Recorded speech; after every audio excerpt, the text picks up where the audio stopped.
Hey everyone, welcome back and happy Friday.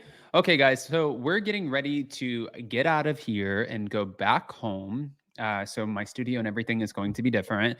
And I just want to give you guys an update. I'm not going to be doing hot, messy topics on Monday because I'm going to be at the dentist. So for anybody who is waiting for that, I will also post it in the community tab. But I have my dog walking around in the background. It's a little bit different here. We're back to talk about the fact that Emily Simpson is speaking out on Shannon Beador's arrest. Yeah. And also, Emily's doing the damn thing when it comes. Well, we'll show you. So before we jump in, you guys know how this works. If you haven't already, go ahead, smash that like button, show some love, get subscribed over here to the second channel, and also go check out our live that we did today with Rick and Kelly. Sorry about the 30-minute delay. Here we go.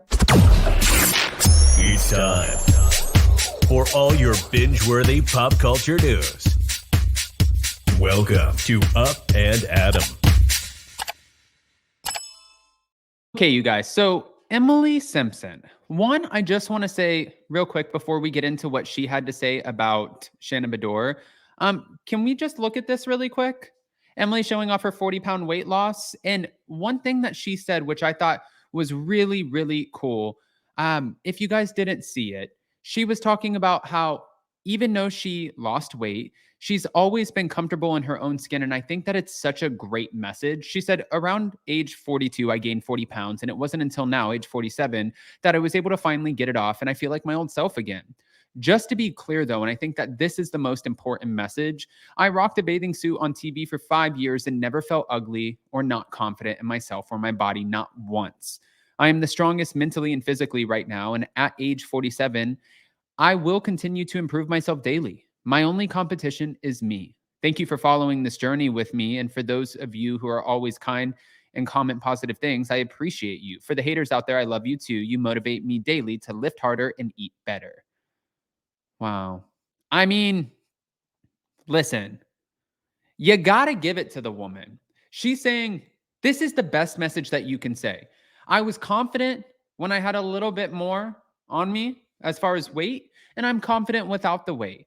I think when we just saw, and I never want to speak about body issues or anything like that, because I also had my own issues growing up and I lost a dramatic amount of weight super fast. It's not about me, but I'm saying I can empathize, sympathize with the situation. And I wasn't confident. And still to this day, if I see comments where it's like my face is too fat or my face is too skinny, I'm still not confident about it. I just want to crawl into a hole. So the fact that she is confident, holy shit.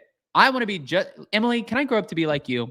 Now, speaking of which, Emily did have a few things to say about the Shannon Beador situation. And you guys know that the Shannon Beador situation has been the hottest topic around. But this is what she said. She hopes that her co-star Shannon Beador's DUI arrest will serve as a wake-up call. I feel like we've seen her spiraling. We've had conversations just as a cast about worrying about her. And she acknowledged that sometimes a person needs to hit rock bottom before they can realize, yeah, maybe I do need some help. Now, despite their really bad past, she genuinely hopes that Shannon has an aha rock bottom moment. She also hopes that she takes accountability and recognizes what happened and the severity of it, noting that she wants her to embrace that change for the better. Shannon's castmates have expressed concern with her drinking habits in the past, but their worry grew exponentially over the past year after her on-again, off-again situation with her now ex-boyfriend, John Jansen, who is currently by her side. In fact, on the currently airing season of the Bravo reality show, and thank you to Page 6 for mentioning it all, Emily quipped during a confessional that Shannon Beador needed a breathalyzer attached to her phone that would prevent her from drunk calling the ladies at night to complain about John Jansen, only to forget the next day. I feel like there's always a slight bit of reality within a joke, is what she said. Now, though they haven't always been on the friendliest terms, Emily said that she and Shannon texted briefly after she was sent a screenshot of a headline about the arrest, and she said she was in shock about it. I just asked her how she was, and I said, I hope you're doing okay, and if you need anything, please, you can reach out, and that was basically it.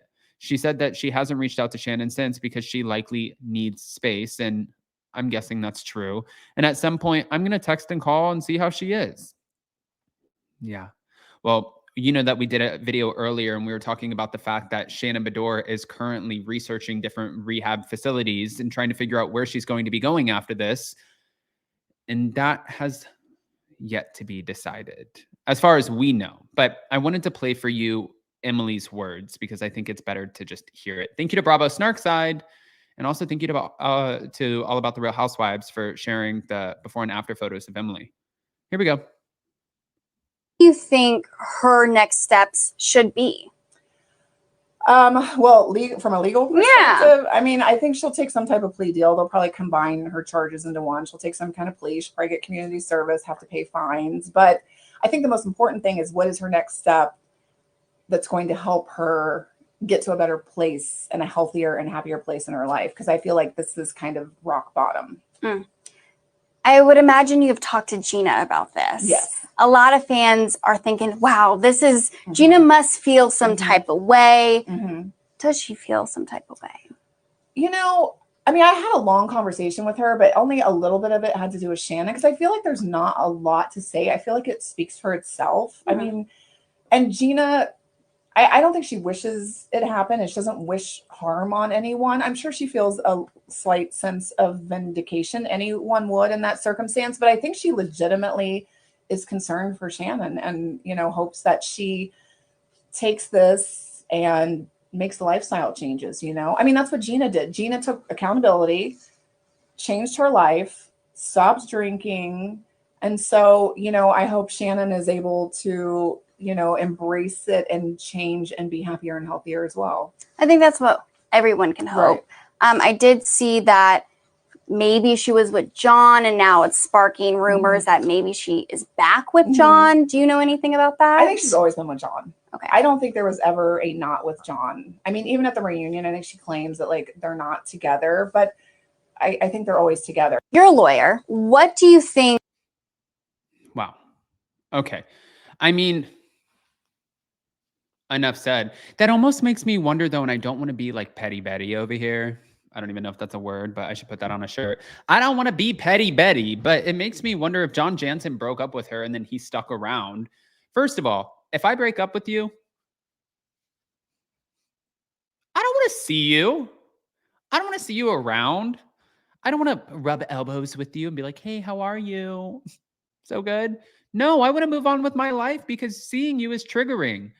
So then it makes me wonder, and I'm not speculating or alluding to anything, but it does make me wonder, is it like what happened with Jennifer Pedranti and Ryan when he had the short break and then he got to go hook up with the girl from the gym? Like John Jansen, did you want a short break so then it would justify if you went and hooked up with somebody else? Or did you just genuinely want to send a message and you wanted a break? Like, what is the actual story here? Because I need to know it. And maybe, yes, that's me being a little bit nosy. But as far as what Emily said, I think it's so true. I think at this point in time, hopefully this is a wake-up call for Shannon Beador.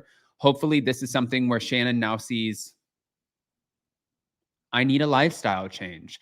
And I wonder, only because when you stop drinking alcohol and a lot of your friendships are based around alcohol, it really affects those relationships. You start seeing people in a different light, and then you start seeing that there's a less and less that you had in common. The very thing that you had in common was one of the most toxic things in your life, which would have been the alcohol to begin with. So where does that leave the Tres Amigas after this? Is it the end? They can't do their live shows and be like, tequila, tequila, tequila. I mean, she can do whatever she wants. She can keep drinking, but a lifestyle change, it makes you wonder. Guys, go ahead and comment below. Let me know what you think. And more importantly, before you go, smash that like button, show some love, and we'll see you next time. Bye, guys.